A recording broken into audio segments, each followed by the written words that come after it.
I'm Emma Gilmartin from the University of Glasgow, and I'm head of social media there. Okay, Emma.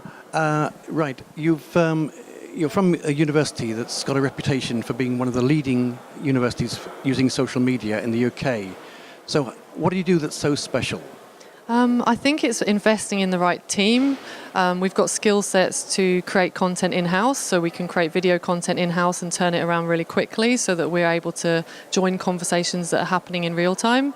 We've spent time with our academics to kind of showcase the story of research at Glasgow, and we also have senior management that support us and give us the freedom to create content that's bold and dynamic.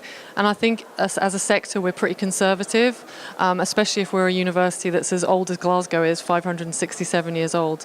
But we're able to be bold and dynamic and create content and we listen as well. We listen to what our community wants, and we know our audiences inside and out, and we create content that they're interested in.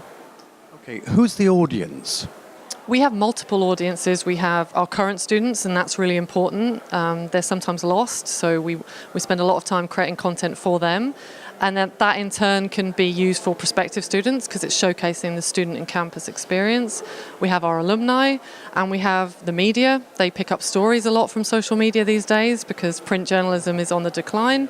So they pick up stories, and we also have like our research bodies and funding partners that might be interested in funding research that's happening at Glasgow on the back of seeing what we're doing.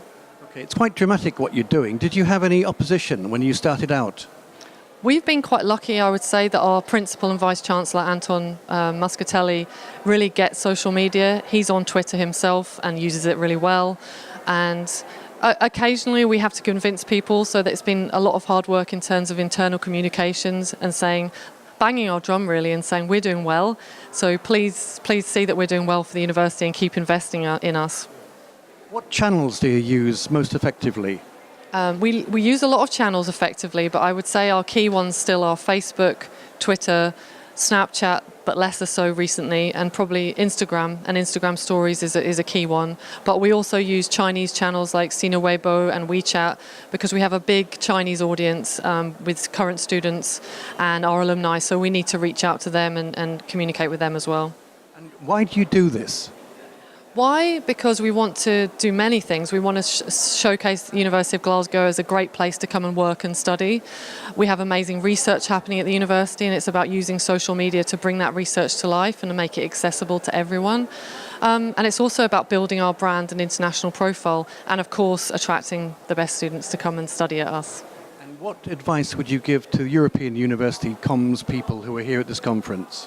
I would say, I think the theme of this conference so far is that we need to be less conservative. We've got amazing stories to tell at our universities. We have amazing things happening. I mean, people changing the world in terms of finding cures for cancer and other things. And I think it's about being bold and being brave to communicate that in a dynamic way and not feel like that you have to be restricted or you have to be conservative because no one in other sectors is. So we need to be bold and showcase what we're doing. Well, thanks for talking to us.